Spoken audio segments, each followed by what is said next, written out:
Olá, tudo bem? Muito obrigado pela audiência. Estamos iniciando mais um Baú de Votu. Você sabe, né? Toda semana a gente traz uma pessoa aqui para falar sobre a vida dela, a vida da sua família, que isso integra a história de Votuporanga. Não só a fundação, mas também o desenvolvimento de Votuporanga. E hoje eu estou com uma pessoa nascida em Votuporanga e que tem um trabalho bastante interessante, que é a dona Aparecida Maria Alessio de Andrade. Isso. Dona Cida, né? Isso. Ô, vovó Cida. Ô, vovó Cida. Vovó Cida. Dona Cida, muito obrigado por ter aceito esse convite e ter vindo aqui compartilhar essa experiência da senhora. Eu que agradeço, porque é tão importante a gente falar dos nossos passados, né? Embora que eles não voltam mais, a gente tem que falar mais do hoje, mas se hoje a gente tem uma história para contar, é porque ela começou lá atrás, né?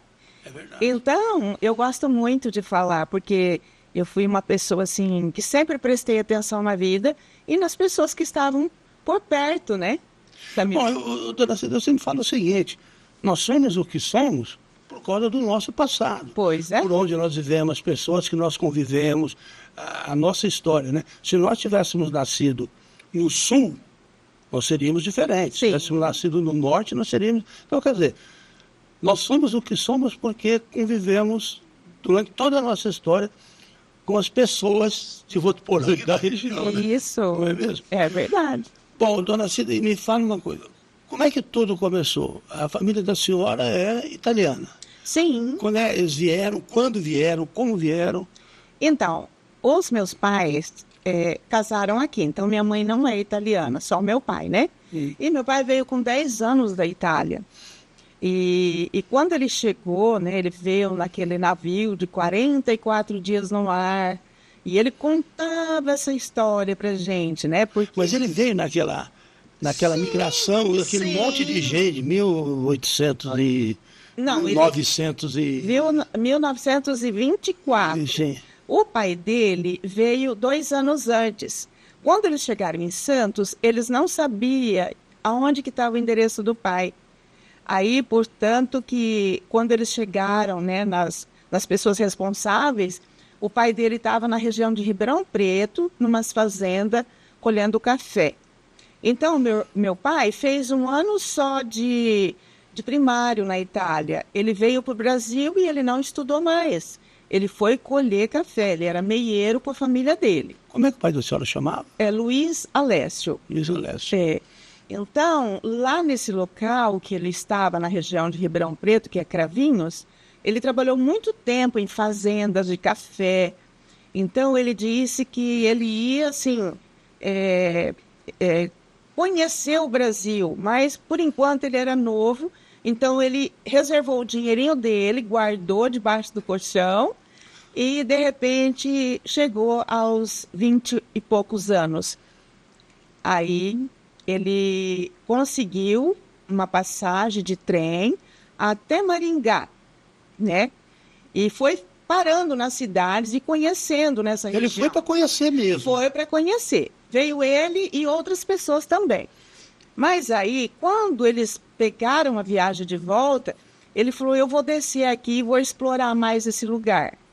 E aí ele conheceu melhor aqui a região de Votuporanga, a fazenda dos alemães. E aí eles estavam loteando essa terra de 10 alqueires, né? E ele e o irmão dele e mais um senhor compraram. Isso foi em 37? Não, isso foi em... Porque em 37 foi quando foi fundado Votuporanga e tal. Isso. Mas ele comprou Ele depois. comprou em 1942. Sim. Eu até marquei a data aqui. Votuporanga estava começando. Estava começando, fazia o quê? 4, 5 anos. 5 anos. Então, quando ele parou aqui em Votuporanga, que ele falou, é aqui que eu vou comprar, aí ele já, tipo assim, falou, agora veio ele, a mãe dele, que é a minha avó, e um irmão mais novo. E a minha avó era uma italiana muito brava, e ele, coitado, contava as histórias pra gente, que diz que a minha avó, ela não tinha negócio com ela, sabe? Diz que a mulher que ele ia casar não ia combinar com a mãe. Então ele falou, eu não posso casar agora. Aí, de 28 anos que ele comprou aqui em 1942, ele esperou até 35 anos, a mãe dele faleceu, ele construiu uma casa de sapé, e daí, quando ela faleceu, daí 6 meses, ele foi buscar minha mãe na região de Nova Granada. Ah, então eles já se conheciam. Já se conhecia numa fazenda de um tio da minha mãe. Então, ele foi... Ela ficou esperando ele. Ficou. Que coisa A linda. dona Maria Alves Alessio, uma baixinha muito poderosa. Ô, doutora Cida, e ele contava para a senhora, assim, como é que foi? Porque quando ele comprou essa terra, era tudo mato, né? Tiveram que desbravar, né? Sim. No machado, né? Foi. E eles plantaram café. Plantaram café, milho, algodão, como fala, arroz, feijão. Aí, quando ele casou com a minha mãe, em 1949, ela veio e morou nessa casinha de sapé. Minha mãe contava, porque ele não tinha tempo. Ele tinha minha avó doente, e ela já estava com certeza, né, assim, sem coordenação, né, motora, nem emocional. E, de repente, ficou 6 meses ali lutando com o que devia fazer para trazer a futura esposa, mas não deu tempo, né, dele reformar. E minha mãe disse que quando chegou na casa, disse que a casa estava tão desarrumada, tão cheia de buraco, que ela precisou no outro dia ir lá no córrego, pegar saibro e passar saibro na casa inteirinha para ela poder colocar os presentes que ela tinha ganhado de casamento. Mas essa casa, o seu pai tinha construído para o casal, não era o que morava a tua mãe? Era o que morava o meu pai, a minha avó e o meu tio. Ah, tá, eles moravam nessa casa. Isso. E como a mão de obra era só dele e do meu tio, era muito trabalho para ele cuidar da manutenção da casa. Então, minha mãe, quando chegou, ela sempre contou para mim. E ela dizia que ela sofreu muito no começo do casamento, porque ela tinha uma casa boa em Nova Granada, e o meu avô também era fazendeiro, e veio morar aqui numa casa tão... Um casebre. Num casebre. Então, essas histórias, José, ficam muito na minha cabeça, né? E eu fui aprendendo, aprendi a costurar com eles, aprendi a bordar com a minha mãe, aprendi a fazer crochê. E quando eu tinha meus 15 anos, sabe quando vem parente na sua casa e fala assim, olha, Luiz, você tem que mudar para a cidade, a Cidinha tem que estudar, o Joãozinho tem que estudar, porque eu sou irmã do João Alessio, do italiano, do restaurante. Do restaurante italiano. Isso, aqui em Votuporanga, muito famoso. Então, eu e meu irmão, a gente seguia muito os pais da gente naquela época, né? Não contestava. Não contestava. 1970... E aí o meu pai, de tantas pessoas da família insistirem que nós tínhamos que estudar, aí ele juntou de novo o dinheirinho debaixo do colchão, comprou uma casa na Santa Luzia que não tinha asfalto. Era sem asfalto quando a gente veio. E aí a gente foi começar a trabalhar nas empresas, né? Trabalhamos em empresa de moveleira, de costura, de granito, meu irmão trabalhou. Então, a gente foi fazendo a nossa trajetória de vida como podia. O meu irmão concluiu o 3º colégio comercial, né, de contabilidade. Mas eu fui até o 1º porque eu não tinha a 8ª série. Eu tive que fazer madureza ginasial. E eu fui terminar a madureza ginasial lá em Ilha Solteira. Não tinha? Não é que não tinha. Tinha, mas eu reprovei nessas matérias, tipo história, geografia, que eu não gostava muito e hoje eu gosto. Então, porque eu acho que eu tive que estudar bastante, né? E daí eu fui para Ilha Solteira e concluí a 8ª série. Então, até foi o professor Remy que me ajudou. Que hoje está em Cardoso. Pois é, ele é uma pessoa fantástica. A mulher dele também me ensinou muito matemática. Nossa, era fantástico o casal. E daí eu terminei, mas logo eu namorei o Carlos, né? E daí a gente, sei lá, queria ficar junto, porque se identificava bastante. E quando foi em 78, a gente casou. Eu casei com 25 anos e nós tivemos 3 filhos. Um nasceu em 79, 82 e 84. Dona Cida, só um... Bom, mas aí a senhora já morava na cidade. A senhora não morava lá no sítio. O sítio continuava? Continuava, e o meu pai ia todo dia, levava a boia dele fria e ia comer lá no sítio sozinho e voltava só à tarde. E ele... A renda dele era o quê? Ele vendia café? Ele plantava, inclusive ele plantou laranja também, né? Café ele tinha. E a gente fazia, como se diz, de tudo, né? Para ele também não vender, principalmente os filhos, né? Porque a gente achava que para ele ia ser muito doloroso vender ali, porque... Foi um trabalho dele desde quando ele veio da Itália, foi juntando as moedas e ele conseguiu comprar ali. Não, e outra coisa, né, Cida, lá em 1960, esse sítio ficava no fim do mundo, né? Era longe da cidade. Longe. Hoje está dentro da cidade. Está dentro. Então, e quando a cidade vai crescendo, você vai percebendo que fica mais fácil cuidar do sítio. Fica. Então, a gente ia até ajudar ele de vez em quando, né? Eu, o Carlos, o menino. Mas os meninos começaram a estudar, adolescente, né? Então a gente se afastou um pouco. Mas ele cobrava, ele falava assim, olha, eu tô cansado. Eu tô ficando, como se diz, sempre assim que eu vou lá no sítio, eu não aguento trabalhar muito. Ele me falou isso, ele tinha uns 65, 70 anos. E daí eu conversei com o Carlos, aí o Carlos começou a ir lá ajudar ele.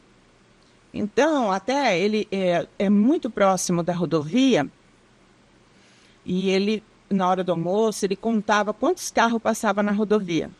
E aí ele dizia assim, olha, tanto tempo que eu trabalho e eu não consigo comprar nem um carro, nem um trator para me ajudar na roça. E aquilo foi marcando foi marcando. E ele falava para mim que terra não se vende, que a terra nunca perde o valor.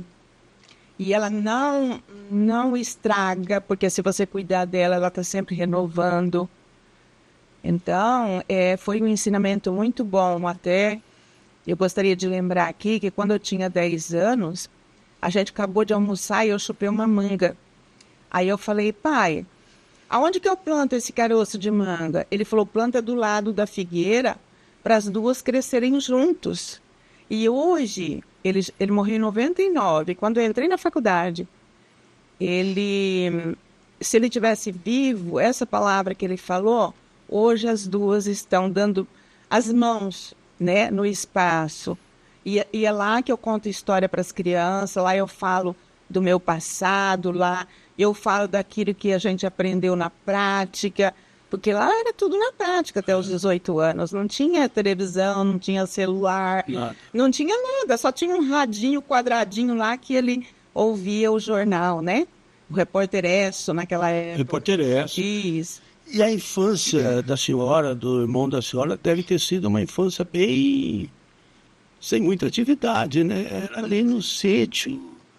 Colhendo a produção, ensacava na roça, aí eu pegava o carrinho, com uma mulinha muito mansa que meu pai tinha, e a gente colocava em cima do carrinho e trazia na tulha, né, para poder proteger da chuva. Então, a gente fez essa trajetória, José. Por isso que hoje acho que eu estou tão bem lá e faço isso com muito amor para as crianças. Porque do jeito que retribuíram com a minha vida para ser o que eu sou hoje, voltar a estudar, depois de casada, com os filhos moços, que eu entrei na faculdade em 99, primeira turma do serviço social, tinha 96 alunos na minha classe, eu era mais velha. E eu falo, meu Deus, eu tenho que procurar saber por que eu tenho dívida social, por que eu tenho dívida, tipo assim... da natureza, por exemplo, né, que você dívida ecológica com a natureza, né? Porque ambiental, porque muitos falam, desmataram, porque é uma dívida que fulano tem com o planeta, o social, ele está assim porque a gente não fez nada, ou porque a gente faz muito. Então eu fiquei bem confusa. Aí eu fiz serviço social e eu aprendi que a gente tem culpa sim com o social e tem culpa com o ambiental. Agora, dona Cida, a senhora está falando isso, mas o que foi decisivo na vida da senhora que caiu a ficha? A senhora falou assim, não, eu vou morar no sítio, eu vou fazer um trabalho ambiental, vou fazer um trabalho de educação ambiental que a senhora faz. Quando é que isso foi incorporado na vida da senhora? Não foi aos poucos? Olha, se eu te contar que foi com 10 anos que eu tinha esse projeto. É mesmo? Eu queria uma casa na árvore e o meu pai nunca tinha tempo para fazer e nem ferramenta adequada para ele construir essa casinha na árvore para mim. E eu ficava, pai, é assim que eu queria. Pai, eu queria almoçar lá em cima da árvore. Porque ele me ensinou, José, que quando você tem medo das coisas, você não pode se esconder, você tem que enfrentar os seus medos. Então, eu tinha medo de subir em árvore. O que ele fazia? Hoje você vai ali, você vai até naquele galho. Aí, eu abraçava com dificuldade e subia com os pés, chegava lá, ele levantava do banquinho e batia a palma, porque eu tinha conseguido. Amanhã, ele pediu para mim subir mais um pouco, a semana que vem mais um pouco, o mês que vem mais um pouco, até eu chegar na ponta da árvore. E a árvore está lá hoje, é um pé de figueira. Ela tem 100 anos. E quando eu consegui subir nessa árvore, ele falou assim, você não precisa ter medo de mais nada, porque você tem 2 pés e 2 braços. Você tem que saber onde você coloca seus pés e seus braços. E se você olhar para o galho da árvore e ele tiver folha verde, você pode agarrar nele que ele não te derruba. Ver com suas coisas, né? Um homem semi-analfabeto e com essa sabedoria, né? Sabedoria. Aí eu fui negociando com ele essa casinha, ele nunca fez. Aí eu tive meus filhos, eu e meu marido, e a gente saía com eles por aí. Ranchos de amigos, rio para pescar, na praia. E aí a gente começou a pensar, gente, olha que dificuldade a gente levar as crianças em certos lugares que não tem a ver com as crianças, né? Por exemplo, um almoço que você ia frequentar, a criança tem que ficar obrigada sentado, né? Porque senão fica correndo, pode se machucar. Então, eu falei para o Carlos, depois que eu terminei o serviço social, eu falei, Carlos, um dia eu vou fazer um projeto para as crianças brincarem aquilo que os nossos filhos não tiveram oportunidade. Aí eu conversei com a minha nora, que mora em Cuiabá, a Karina, mulher do meu filho mais velho, e ela disse, dona Cida, esse projeto da senhora é fabuloso, vamos pôr ele no chão? E eu tinha feito o projeto no papel. E aí eu mostrei para ela, falei, dona Cida, a senhora tem que pôr esse projeto para funcionar. Aí foi onde que eu fiz pós-graduação em meio ambiente, até foi a Ivanir que me impulsionou bastante. E eu fazendo esse curso... Quer dizer, a senhora fez esse curso em meio ambiente... Pensando nesse projeto da senhora. Nesse projeto, porque eu queria juntar, sabe, José, o social com o ambiental. Porque é uma mão, aliás, é uma via de mão dupla. Não tem onde dar errado. Porque o social vem de encontro com o ambiental. Vamos colar os dois para ver como é que vai funcionar. E não deixar aí essa notícia Deus dará, que todo mundo está estragando, que todo mundo está derrubando. Mas, gente, tem jeito. E nós temos que começar com as crianças, né? Pois é. Então, porque os adultos já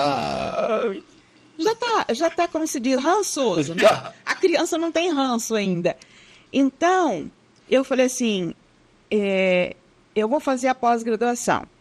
E aí eu levei um professor, o Matheus, que deu aula para gente, porque a Unifeb e a Faculdade de Lins é que trouxe esse curso para a Unifeb de pós-graduação. E o professor Matheus, ele dava aula no Canadá, na faculdade lá de Toronto. E aí ele disse para mim, Cida, esse projeto teu tem que vingar, ele está muito bonito no papel, bota ele no chão. Aí ele foi almoçar um dia na minha casa e ele falou, olha, aqui você podia pôr o quadro de areia para criança novinha, aqui você podia pôr o balanço, aqui você pode fazer a composteira, ali você pode fazer o campinho, aqui você coloca os animais, coloca a minhoca junto para a criança pegar a minhoca e dar para a galinha comer. Então ele foi falando, Cida, você tem que fazer como é que eu diria para você, uma cadeia alimentar aqui. E foi isso, Luiz, que aconteceu. Sim. Então, você viu como que as forças do universo mandam alternativa para você? É que a gente não percebe que o universo trabalha a nosso favor. Não. O universo é muito grande, Luiz. Luiz não, José. Oh, José. Não, Não, e as pessoas... Não, não é Votuporanga. A humanidade, de uma forma geral, hoje é o metal, é o dinheiro que comanda, né? Não importa que você esteja destruindo a natureza, né? A gente vê aí barbaridades, né? Nosso planeta sendo destruído e a gente não... E são pequenas ações, né? Hoje a gente vê que, por exemplo, a agricultura familiar é responsável por 70% da alimentação. Sim. Né? São coisas pequenas, né? E eu vim da agricultura familiar. Né? Tem dia, o José, que eu e o Carlos vai almoçar ou jantar, só tem o arroz que é do supermercado. Sei. O resto é tudo de lá. Que bom. E os nossos animais também se alimentam de lá, né? É o mamão que você dá para tudo, é a mandioca que você cuida de tudo. Inclusive, meu pai dizia, quem tem um pedaço de terra e plantar mandioca, ele cuida de todos os animais que ele tiver. Do porco, do cavalo, da vaca, da galinha, de tudo. Cuida mesmo. Cuida de tudo, porque a mandioca seria o pão da terra, né? Inclusive, José, a gente desenvolveu um projeto agora lá no Eco de Cima, março, abril, maio e junho. Chama Pão da Terra. A criança, o primeiro dia, ouviu a história da mandioca, a mani, que veio lá dos índios. Depois a gente plantou. Aí, quando foi em abril, nós colhemos outro pé de mandioca, porque um pé de mandioca é a partir dos 4 meses que você pode colher. Então a criança planta mandioca? Planta e depois colhe, porque a gente tem vários tempos de plantação. Sim. E aí nós descascamos com as crianças, ralamos. E a criança, quando ralou, ela falou para mim assim, vovó Cida, a mandioca dá leite? Eu falei assim, é o polvilho que sai, que faz o pão de queijo. Aí o que acontece? A criança come e gosta do pão de queijo, mas ela não conhece a história do pão de queijo. Não sabe de onde vem. Não sabe. Então, aí depois no meio de maio, a gente foi fazer na cozinha, as crianças de toquinha, junto com a cozinheira, fazer o bolo de mandioca, pão de queijo, bolinho de queijo com mandioca, né, que você consegue fazer. E também nós fizemos mandioca frita, tudo derivado, né, tapioca, que vem da farinha da mandioca, farofa, que vem da farinha da mandioca.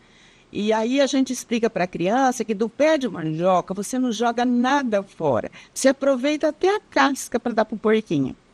Aí a criança, quando foi no último dia, que foi julho, o último mês, porque ela trabalhou uma vez por mês, nós tivemos 3 escolas que fizeram essa experiência com a gente. Aí a criança ia levar rama de mandioca para a vaca, a casca de mandioca para o porco, a farinha e o polvilho a gente fez comida para a gente. E aí a criança depois fez um tipo de um relatóriozinho, uma conclusão, o que ele achou dos 4 encontros. Teve criança que falou assim, dona Cida, ou vovó Cida, a senhora e o vovô Carlos é muito especial. Eu aprendi coisa aqui que nunca eu acho que ninguém ia falar para mim. Dona Cida, tem muita criança, muita, que acha que o leite vem da caixinha, do supermercado. Não sabe que vem da vaca. Porque nós estamos numa era muito tecnológica que não... E com uma velocidade muito grande. Dona Cida, mas vamos então... como é que a senhora iniciou o processo e a confecção do espaço da senhora, Eco de Cima, né? Isso. Como é que veio esse nome? Veio por causa do marinheiro de cima ou não? Foi. O que acontece? Quando a gente foi fazer o cartãozinho e os folders, que foi as primeiras coisas que a gente confeccionou, a pessoa, que é a Kelly, lá do Paraná, ela é do marketing.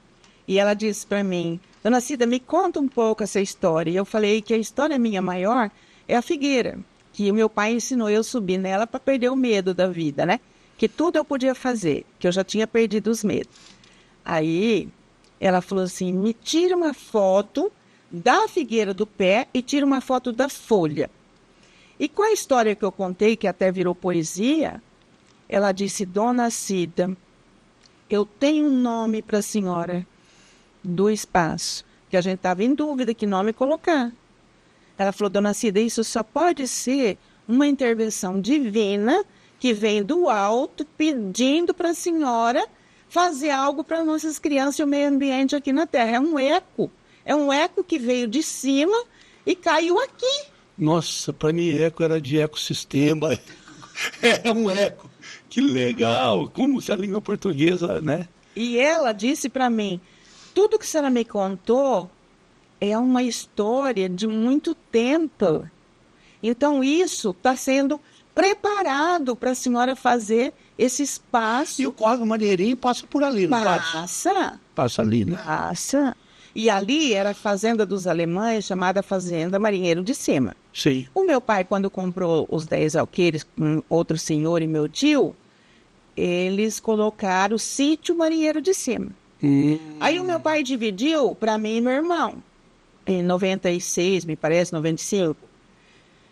Aí eu fui registrar, né, 3 alqueires no meu nome, e aí nós colocamos Chácara Marinheiro de Cima. Então você viu fazenda, sítio e chácara. Aí quando chegou no nome do projeto, ficou Eco de Cima. Eco de Cima. Bom, e aí teve toda uma ajuda, um planejamento e tal, mas desde o início a senhora já sabia onde ia ficar cada espaço, isso foi desenhado, foi planejado, com a ajuda desse professor Matheus, né, que ele ajudou a gente no curso de pós-graduação em meio ambiente e saneamento básico. Então, e o que tem lá? Vamos supor, eu levo uma criança lá, um grupo. Certo. O que elas vão encontrar? O que tem? Primeiro, José, debaixo dessa árvore eu faço questão de contar a história. E a história é a história da semente, que até eu queria trazer aqui para homenagear todos os professores que me ajudaram a chegar até aqui, porque são muitos, acadêmicos, primário, né, o técnico. Então, a dona Edith, porque os 3 primeiros anos eu tive aula ali onde é a prefeitura hoje, o Zenir. No Zenir. E a dona Edith me deu aula no primeiro ano e no terceiro. E ela, um dia, ela falou, gente, olha, amanhã nós vamos fazer uma aula diferente. Vocês trazem semente na sala de aula. E eu cheguei em casa, meu pai, mais do que depressa, foi pegar semente de feijão, de algodão, de milho, de arroz, de tudo que ele tinha. E ele pôs tudo em guardar, assim, não é guardanapo, porque não tinha guardanapo naquela época, e nem papel higiênico. O que acontecia? Ele pegava a palha da espiga do milho e fazia uma trouxinha. Uma trouxinha. E, inclusive, eu trazia ovo para vender para minhas professoras ali naquela trouxinha. E aí, ele colocou a sementinha. Então, chegou, eu coloquei na mesa da dona Edith. E aí, ela tirou do saquinho ali da palha de milho, igual aqueles doces, né, que vem lá da fronteira, e ela colocou na mesa. E outros alunos também trouxeram, porque naquela época era bastante aluno das comunidades rurais, né? E aí ela pediu para os alunos, escolhem uma semente. E, por incrível que pareça, foi a semente do milho que eu tinha levado, ou foi outro aluno que levou. E ela pegou a semente do milho, colocou na nossa frente e falou, o que tem aqui? Uns falavam, é milho. Ah, professora, isso daí é um milho. É milho de dar para galinha, é milho para fazer pamonha, é milho para não sei o quê. Não, mas eu queria saber de vocês o que tem dentro dessa semente. Aí teve aluno que falou, só se a gente cortar a semente para ver o que tem dentro. Ela falou assim, não, mas eu gostaria que vocês falassem um pouco mais. Aí ela foi falando, até que foi descobrindo dentro das crianças que é isso que a gente precisa, José. Porque a criança tem que descobrir de dentro dela para ela levar para a vida. Sim. Porque quando você coloca para a criança, ela não leva para a vida dela. Ela acha muito pesado, porque nós adultos deu para ela algo pesado e ela tem que assimilar aquilo com a leveza que ela tem, com a Não, e com a imaginação mesmo, né? Então, ela imagina, ela fica solta ali para ela imaginar. E daí, a minha professora, a dona Edith, falou assim, olha, se eu cortar a semente no meio, não vai nascer um pé de milho. O que eu tenho que fazer com essa semente? Aí que caiu a ficha. A gente falou, tem que plantar na terra, tem que regar. Aí que vem o ecossistema. Nós, todos os seres vivos do planeta, não vivem sem o ecossistema. Não. Não tem jeito. Então, quer dizer, dentro daquilo ali tem uma vida. Tem uma vida. E aí, ela pediu para a gente levar para casa e plantar e trazer daí uma semana no copinho. Ou na latinha de sardinha, ou de tomate, porque não tinha copo descartável. E aí a gente trouxe. Aí ela falou, se eu perguntar para vocês o que tem dentro dessa semente de milho... Já tinha mudinho, já não saindo. Aí tem o verde, José. Tem 2 espigas, porque geralmente um pé de milho dá 2 espigas ou mais. Tem a flor do milho. Tem o caule do milho. E tem a boneca que as crianças brincavam de cabelo. E tem a raiz. E tem um garfo que nasce no pé, porque se vier uma tempestade, o garfo segura o pé de milho e ele não quebra. Olha como que a natureza é importante e as crianças têm que aprender com a natureza. Porque ela te ensina tudo, se você quiser. Então, quando eu cheguei em casa, com a explicação da dona Edith, a minha professora de 3º ano, meu pai falou, amanhã você vai levar 1 dúzia de ovo para ela e dar um abraço nela, porque ela ensinou isso que eu não ia conseguir te ensinar. Então, olha como que os pais valorizavam a palavra dos professores. O ensino, o conhecimento, né? Então, eu levei e falei, dona Edith, o meu pai pediu para mim trazer de presente para a senhora, porque a senhora me ensinou algo muito importante para mim. E eu trago isso, e o Eco de Cima existe por causa do 3º ano com a dona Edith. Dona Cida, uma coisa que me veio aqui. A senhora hoje se considera uma ecologista? Dentro de todo esse contexto, como é que a senhora classificaria o que a senhora é hoje? Olha, eu classifico hoje que eu não posso perder tempo. Seja lá o que for que as pessoas falarem para mim ou de mim, eu queria deixar algo que alguém levasse para a vida toda dele do jeito que eu trouxe até aqui. Mas dentro desse conceito da natureza. Da natureza. Porque até então, às vezes, a gente fala assim, o ano que vem eu faço. Semana que vem eu faço. Não vou fazer essa semana, não.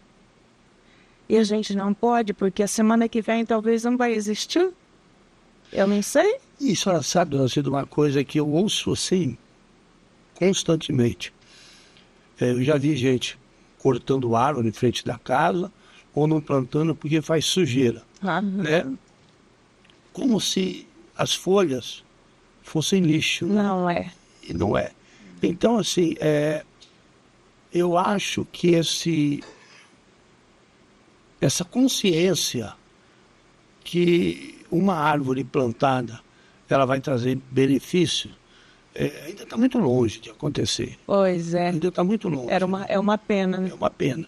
Hoje nós temos algumas ações aí com plantios de árvores. Nós temos uns defensores do verde que fazem mas assim, então eu acho que essa nova geração ela deve, né, ter essa nova consciência, né, de que a árvore faz bem, né? A árvore mantém uma temperatura agradável, mantém o ar mais limpo, né? Enfim, e além da beleza, né? Então, eu acho que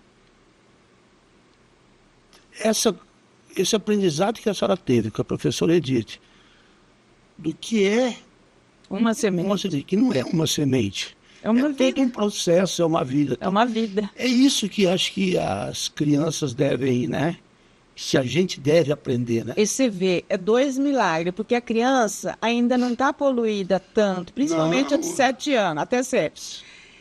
Você consegue mostrar para ela num plantio, porque eu faço plantio de horta com as crianças lá, com a sementinha, eu conto a história. A criança cuida daquela mudinha, daquela plantinha, daquela semente na casa dela e muitos devolvem foto para mim como é que está. Então, o que a gente poderia perceber? Que a criança, ela tem o milagre das mãozinhas dela para fazer acontecer, porque é através das mãos que você planta, e o milagre da semente. Então, nós temos tudo, José. Não está faltando nada. É só os pais e os amigos nossos que são adultos voltar um pouquinho para a criança, sentar com ela e deixá-la brincar com a natureza. Mas sabe por que a senhora está falando isso? Eu me lembrei agora. No grupo, eu acho que era no grupo, a gente plantava feijão no algodão, punha água, então a professora a gente levava em... Aí você via o feijãozinho sair. Aquele brotinho, tão delicadinho. Então a gente tinha essa visão. Apesar de que a gente vivia o mundo rural também. Né? Então a gente não era uma novidade. Não era muito. Mas, que nem uma vez, tem uma época que eu me metia a plantar algodão, né, a render uma terrinha, fui plantar algodão. E veio um casal de São Paulo, de 30 anos de idade. Aí nós fomos lá, eu fui ver, aí eu peguei, parei o carro, falei assim, deixa eu ver como é que está o algodão. Para ver se tinha semente, fui lá, peguei umas coisas de algodão, vim. Aí essa minha amiga, né, falou assim, o que é isso? Isso é algodão. Como algodão? Algodão, você não conhece algodão? Não conheço. Ela falou assim, não, mas algodão é feito em laboratório. Quer dizer, as pessoas dos grandes centros não fazem a mínima ideia da onde nasce o algodão, o amendoim, né? Então isso é de grande importância, porque isso é a nossa vida, né, dona Cília? É a nossa vida. E a gente depende dela, né? Porque nós temos as 4 estações do ano, né? Se a gente não observar, que nem, por exemplo, eu cito muito para as crianças, que nem nessa época do inverno, a gente tem os pés de ipê, né? O primeiro o amarelo, depois o rosa, depois o branco, e assim sucessivamente. Então, o Rubem Alves, no livro dele, Ciência e Sapiência, ele dizia que os pés de ipê, eles andam tão preocupados em acabar a espécie deles, por conta que a estiagem está cada vez mais longa, as chuvas estão cada vez mais escassas. Então, ele na época do inverno, ele aproveita que caem todas as folhas, para ele não ter que buscar muita comida, né, para sustentar. Isso. Aí ele já é a hora dele soltar as flores e depois a sementinha. E só complementando, não sei quem falou, que isso é uma maneira inteligente do ipê, porque no inverno tem poucas flores. Então as abelhas vão todas... Quer dizer, é uma inteligência da natureza. Você está vendo? E a criança precisa sair do mundo da tecnologia e vir para esse mundo, nem que for um pouco. Porque para tirar tudo não dá. Não. A criança não aceita mais. Então, a gente está com um grande desafio. Eu falo para nossas crianças lá, para os educadores, porque tem ido várias escolas, né, salas de aula, e vem da região também lá, Floreal, Valentim, Cardoso. E como é que funciona? A senhora faz um projeto. Sim. E as escolas... Isso. Aí adquire esse pacote. E porque a gente tem as redes sociais, né, o Instagram e o Facebook. Então as pessoas falam, olha, eu olhei lá no teu Facebook, parece que você recebe criança, né? Não que eu não recebo todas, mas eu limitei um pouco o projeto, porque a criança até 10 anos, até no máximo 11, você consegue trazer ela para te ouvir. Há mais de 10 ou 11 anos, ela não tem ouvido muito para você, ela não volta muito para você. Então, aí eu falo e comento, né, com quem está me ligando. que a gente desenvolve a historinha debaixo da árvore, que eu te falei que eu queria uma casinha na árvore, então saiu o livrinho. Esse livrinho aqui é a historinha. É a historinha. Até o Elias, que é o nosso monitor, ele, de tanto ouvir minha história, ele fez um poema, e o poema virou essa revistinha para a criança desenhar. Então, em cima da história da senhora, ele fez esse poema. Isso! E aí as crianças podem colorir, né? Sei. Então, eu falo para as pessoas que a criança precisa saber o milagre da semente, porque tudo à nossa volta foi plantado uma semente. Não existe coisa que caiu do helicóptero para plantar, só se for um caminhão, um helicóptero cheio de semente que joga, mas você tem que cavar a terra, você tem que fazer o berço da terra, que nem diz o Carlos nas historinhas dele. Ele fala, gente, não é cova que a gente vai fazer para plantar essa planta, é um berço. É um berço. E nem, por exemplo, quando uma criança vai nascer, a mãe prepara o berço, coloca o colchãozinho, o cobertorzinho, travesseiro, e deixa tudo ali. Quando a criança nasce, a mãe não coloca a criança debaixo da cama, ela coloca no berço. Então, nós vamos colocar essa semente no berço. Então, num vasinho, tipo um copinho desse, nós colocamos graminha, a gente vê se ele está furadinho embaixo, para o excesso da água ir embora. Coloca um pouco de grama seca, que é das gramas lá que a gente corta, né? Para ficar o jardim. E depois a gente coloca terra, que é humus, né? A gente mistura com esterco animal. E a gente acaba de colocar no vasinho. Aí a criança, com o dedinho, ela faz um furinho ali, que é o berço, né? Só que o berço já começou com a graminha. Mas aí ela faz o furinho para ela colocar a sementinha. E se for uma mudinha, ou de alface, ou de couve, ou cebolinha, ou almeirão, ou salsinha, do que for, ela já sabe que ali aquela mudinha que saiu daquele berço que ela já teve, que é o primeiro que vem lá da onde a gente compra as mudas, ela vai para um bercinho maior.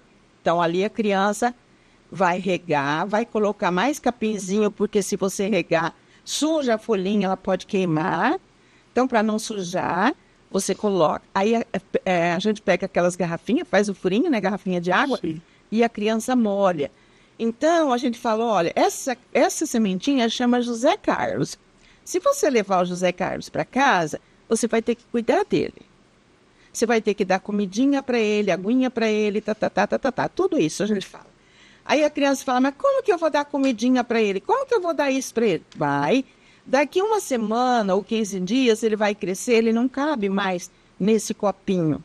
Ele tem que ir para um copo maior, um recipiente maior, ou então até um vaso. Ou na terra mesmo, lá no canteiro de flor da sua mãe, que nem o girassol. Dá para a criança tirar daquele copo e colocar no jardim. Então, a gente fala para as crianças, você tem que dar água, você tem que cavar um pouquinho em volta, pôr um pouquinho de pó de café, como chama aquela casquinha do ovo, se você quebrar bem. Aí a gente ensina para a criança que nós temos o alimento para a planta também em casa, casca de banana, casca de cenoura. Isso tudo é alimento, porque os micro-organismos vêm ali para se alimentar à noite e fofeia a terra para as raízes ter mais profundidade. Porque uma terra dura é igual a cimento. Não tem minhoca, não tem micro-organismo. Não tem vida. Não tem vida. Mas a senhora sabe, dona assessora falando isso, tem um cara aí que é fera em orgânico. Ele é inclusive agora eu esqueci o nome dele. Marcelo. Isso. E eu vi algumas palestras dele. E ele disse uma coisa muito interessante. Até agora, há pouco tempo, a nossa universidade, a nossa faculdade de agronomia, ensinava matar. Você tem que passar veneno para matar isso, tem que passar veneno para matar isso. E você mata, né? Mata tudo. Mata tudo, inclusive. E teve uma senhora que veio aqui, que foi a grande, que falou sobre a evolução do solo. Então agora eles estão invertendo. Eles estão fazendo com que você faça com que a terra tenha micro-organismo Então você tem que dar vida para ela, né? Exatamente. E ele fala um negócio muito interessante. Você pega uma mata. Se você derrubar essa mata e plantar, você não precisa pôr veneno, você não precisa pôr adubo, você não precisa pôr nada. Ele fala, você nunca viu uma mata acabar por causa de praga. Não tem. E lá você não passa veneno. Por quê? Porque existe o controle, né? Então isso que é importante, né? A gente entender esse conceito da vida da terra, né? Vida da terra. E é isso, né? O trabalho, o ovo. Né? Você cuida da galinha, você come o ovo, faz o bolo. Você planta mandioca, você come pão de queijo, come bolo de mandioca. E e as crianças sempre levam para casa alguma coisa, uma mudinha. Uma mudinha, ou... Tipo assim, a gente faz as coisas lá natural, que nem, por exemplo, tem fruta lá, né? Daí eu faço salada de fruta para eles. Eu falo, olha, esse mamão e essa banana que vocês vão comer, o macaco come, o passarinho, a galinha, o porco come, né? Tudo come isso daqui, porque é sadio. É coisa que trata a humanidade e a comunidade animal é a comunidade humana, então né? lá a criança vai e fica o dia inteiro, ela almoça, toma ou não. Então, tem gente, principalmente da região, eles chegam tipo 8h30, aí ou a gente faz o almoço, ou eles trazem o almoço, ou a gente faz um lanche mais reforçado, e a criança vai embora 4 horas. Agora, quando é daqui de Votuporanga, que depende de transporte público, às vezes eles chegam 7 horas da manhã e 11 horas eles vão para casa. Mas aí a gente faz o lanche comunitário, aí nós fazemos suco, fazemos pipoca, salada de fruta, e eles também podem trazer o que eles quiserem para comer. A Cidana está falando que tudo é bom.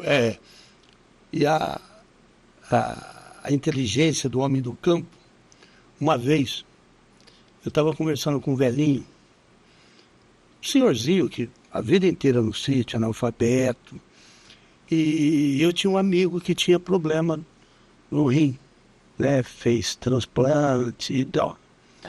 E não sei que nós estávamos conversando, eu peguei e falei para ele, o senhor sabia que quem tem problema de rim não pode comer carambola? Porque carambola tem uma... Eu falei assim, meu filho, lógico. Você já viu algum passarinho comendo carambola? Eu falei, não, passarinho não come carambola. Você só pode comer aquilo que o passarinho come. Quer dizer, o passarinho sabe que a carambola tem aquela enzima que pode prejudicar A vida dele. Quer dizer, né, uma sapiência, né? É a observação da natureza, né? Então, a natureza mostra pra gente o que é bom e o que não é bom, né? Não é verdade? É só você dar o braço para ela. Só. Se você pegar na mão da natureza, ela te conduz. E o bom, o José, é que a natureza te deixa mais calmo. Muito. A natureza ensina você a pensar mais longe. Porque aquele negócio que a gente fala assim, eu vou pensar só no hoje. Gente, não é que está errado pensar só no hoje, mas eu tenho que fazer programa para amanhã, para daqui 1 ano, que jeito que eu quero estar, como que eu quero levar para frente o meu projeto, aonde eu quero chegar com esse projeto. Não, e outra coisa, com a natureza a gente entende que quem manda é ela, não somos nós. Não. Você planta uma horta, você tem que esperar o tempo da horta, não é você que vai dar o tempo. Que nem você tem uma fábrica, ou precisa aumentar a produção, você contrata mais não sei quem para fazer hora extra. A natureza não. Você tem que esperar o tempo dela, tem o tempo, os contratempos ambientais que você tem que conviver com isso. Claro que sim. Então eu acho bonito isso, quando me falaram, eu percebi isso, que quando você trabalha com a natureza, é ela que te conduz, né? Ela que conduz o seu tempo, o seu, né? Eu lembro quando começou o horário de verão, naquela época, um senhor do sítio falou assim, não, para mim não é uma coisa, meu estômago sente fome, ela que sente fome, não é horário. Quer dizer, é a natureza que te conduz, né? E a natureza, ela é tão sábia que ela transporta aquilo para dentro de você. Porque o maior berço, a maior terra é a que está dentro de você. Se você plantar nessa terra boa que você tem, só vai dar fruto bom lá na frente. Lógico. Então, você é uma terra. Se você falar, não, eu vou produzir, você produz. Sim. Se você quer plantar em você alguma coisa e ver crescer, você vai ver crescer. Porque você é terra. Então, eu costumo dizer, cuide bem de você. Você é como se diz, um calendário inteiro. E o livro que está dentro de você vai em qualquer lugar do mundo, se você quiser. Porque você tem informação hoje, você tem literatura. Não, isso ninguém tira de você. Não tira, porque você escreveu. Por exemplo, isso que eu estou trazendo aqui junto com você, essa oportunidade que você está nos dando, né? Que é muito gratificante, viu? Muito gratificante eu estar aqui hoje. O que acontece? Eu falo para mim, são projetos que você tem que pôr para fora. O que eu vejo muito hoje, eu não sei se está na hora da gente encerrar, porque tá tão bom a gente conversar. Não, já estamos no finalzinho, mas pode falar. A criança, ela tem que aprender a fazer projeto de pequena. O primeiro setênio dela, ela já tem que fazer um projeto. E a criança, ela está tão atropelada porque tem que levar no balé, tem que levar no violão, tem que levar no jogo, tem que levar na natação, tem que levar, tem que trazer, tem que buscar, tem que não sei o quê. Ela não faz projeto. Aí acontece que você vai no supermercado, que nem aconteceu comigo essa semana e o Carlos, a gente foi passar em dinheiro no caixa. A menina não soube dar o troco para nós. Não sabe. Foi preciso da gente fazer a conta para ela. Não, e quando você fala assim, olha, eu vou te dar 2 para facilitar o troco, aí complica. Aí complica mais ainda. Dona Cida, realmente nós estamos no nosso finalzinho. Queria agradecer a senhora. E a senhora quer colocar mais alguma coisa para a gente encerrar? Já estamos no... Olha, eu queria agradecer o Elias, que é o nosso monitor que está com a gente há 7 anos, o Fernando, a minha família toda, na pessoa do meu esposo, né, que vai assistir a gente, que são pessoas fantásticas na minha vida. Porque alguma coisa a gente viu que eles estavam certos, mas a gente avançou o sinal. Só que hoje eu consigo pegar na mão deles e falar, valeu a pena, não valeu? Vocês concordam com a mãe? Você concorda comigo? Obrigado. Então é isso que eu tenho para concluir. Você tem que ser um pouco persistente para as pessoas te respeitarem. Você não precisa brigar, mas você tem que ser persistente. Tá bom? Que obstáculos vão ter sempre. Como tem. Cida, muito obrigado. Eu que agradeço. Fica com Deus. Muito obrigado. Como se diz, um bom programa para você futuramente. Muito obrigado.